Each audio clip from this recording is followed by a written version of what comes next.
Hey, Anissa Coy here with Firehouse Education and this week's Ask Annissa video column. And this week, our question came in from email, and it was an awesome email, very heartbreaking, but it was a really great email. And this email came in from Linda, and I want to thank you, Linda, so much for reaching out to me, and I want to read it to y'all. Okay. Dear Annissa, I just now discovered your amazing YouTube channel. I am an artist, and May 13th, a room in our Venice, California cottage caught on fire. I lost 6 paintings and 2 collage beadwork mirrors. The soot traveled through most of the house. 1. How do I remove soot from a collage beadwork and costume jewelry dress wall piece? Does TSP work? Insurance. 2. Insurance people are involved and the process is slow. I panicked after the fire and took most of my paintings to a warehouse after a wipe down. Put all framed photos in a suitcase, and we put all that in storage. 30 photo albums burned. Some photos can be salvaged. All my books are burned. It's just there. We are waiting for insurance's next step. I listened to 2 of your videos and learned about ultrasonic machines, ChemSponge, and I'm totally freaked out. Will be grateful for any tips on the beaded dress wall piece. Thank you so very much for being here. Best regards, Linda. Oh, Linda, I am so happy that you found my YouTube channel. I'm so sorry it is under these circumstances, and I'm so sorry for what you're going through. I cannot imagine being an artist and having some of your original pieces like that completely destroyed and or damaged. It's not like those items, can be replaced. I mean, our insurance can help us cover the cost or the value of that item on a monetary level, but it can never replace emotionally what those items mean to us when it's something that we created. So my heart goes out to you so, so much. And I'm so sorry for what you're going through. But I'm really, really glad that you reached out to me. Okay. So I would absolutely tell you not to use TSP on any of these items. And here's the photo of the beadwork wall piece that you sent to me. The beaded dress, I guess, is how you were referring to it, wall piece.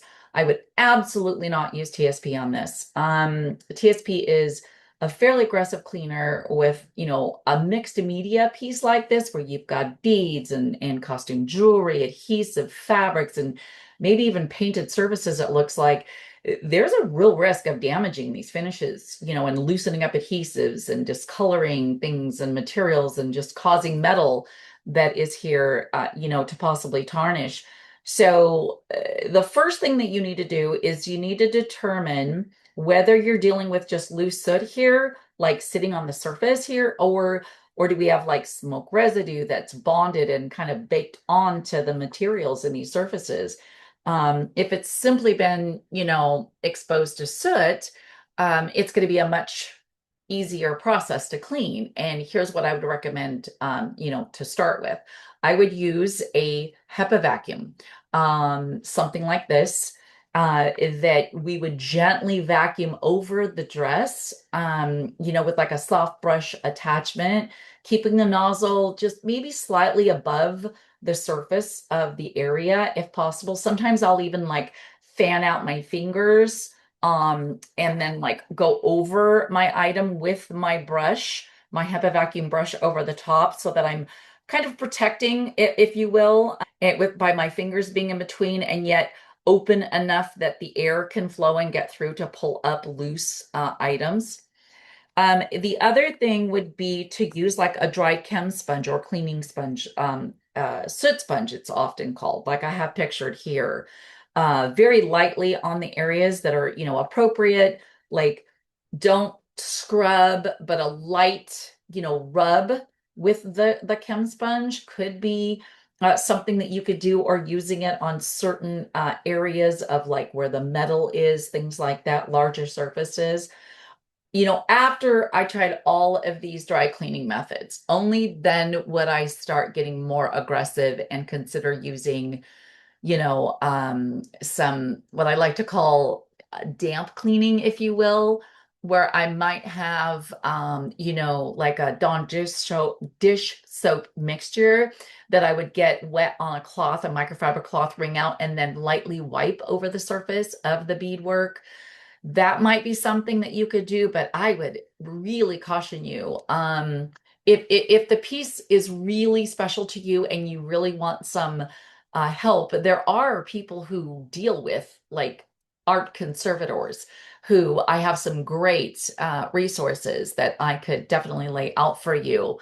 Um, I'll put a link here below this video on my YouTube channel to Jane Easter, one of the gals that I think is one of the most amazing ones in our country. She's out of Indiana, that you could contact her to help you. And you could also do the same with your artwork.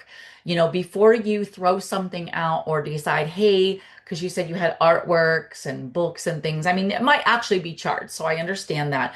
But a true art conservator can restore even charred and partially burnt photos and paintings. So I would caution you to not toss out things until you've talked to someone if it's really something that you just don't want to have to live without. Okay. Um, and definitely, I know it's slow. I know this process can be slow with dealing with the insurance company, but you're definitely going to need to, process this through them because they may pay for some of this restoration. They may not. They may say, hey, look, Linda, this item is worth X. This is what we're going to pay you for it. You can take that money and go get it restored or do whatever that you want with it after. So there's kind of a couple of options that you have there. Also, something that I would highly, highly recommend to you is make sure that whatever restoration company that you are using is very skilled and familiar with dealing with artwork and specialty items like that. Not all of them are. Some companies will do contents, but they don't really specialize in that kind of specialty restoration. But maybe they have people that they use and refer to. Like I refer to Jane, when it comes to the conservator stuff that I was telling you about. So just be sure that whoever you are using is definitely qualified. All right. And if you'd like to send me some more detailed photos and kind of upfront, with a little more detail, maybe tell me, how are these items attached? Are they sewn on? Are they glued on? That might help me a little bit, and I can maybe go a little deeper with you on that. But again, I'm just so sorry. It's heartbreaking for me to see this beautiful piece of artwork that you've created, and to see it, be something that you are possibly going to face losing is just really, really hard. Recovery after a fire, Linda, is emotionally exhausting and it takes time. So, be patient, be kind with yourself, and give yourself the grace to just go through this process as you need. Okay. Well, again, I want to thank you so much for reaching out to me. I am so, so sorry for what you have gone through. And I know that this can be really challenging being a homeowner where you're not in this industry that we're in with our remediation and restoration that we do all the time. So it can seem very scary. So I'm very happy that you found my channel. Let me know if you have any other questions. And again, I wish you the best of luck with everything. All right. Well, you heard that, guys. That is a homeowner that reached out to me after she found my YouTube videos and just really needed some help dealing with, a really tough situation. So we have to remember that when we are helping people and restoring items that have been involved in a fire, we are not just restoring things. We are literally restoring a piece of them and a part of their life. As you could hear in Linda's email, this was very, very, and is very hard for her. She is currently still going through this. And so we just need to be there for our clients. And again, come at everything with a servant's heart, right? All right. Well, thanks so much for watching the video. If you are a homeowner or a restoration contractor and you want to send me a question email, send it to Annissa@firehouseeducation.com.